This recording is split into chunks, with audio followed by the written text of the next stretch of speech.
Crossovers. حرکت کراس اوور. به حالت 4 دست و پا روی زمین قرار بگیرید، طوری که زانوها مستقیما زیر لگن و دستاتون زیر شونه ها باشن. پای راستتون رو مستقیم به عقب دراز کنین تا با لگن همسد بشه. پای خود رو به سمت زمین پایین بیارید.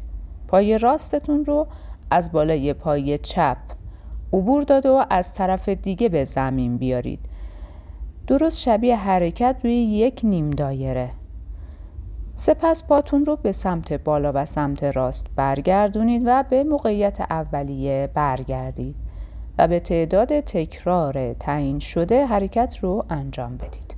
با پای دیگه‌تون هم این تمرین رو انجام بدید. میتونید برای سخت‌تر شدن حرکت یک باند کشی رو دور رونها دقیقاً بالای زانوها قرار بدید.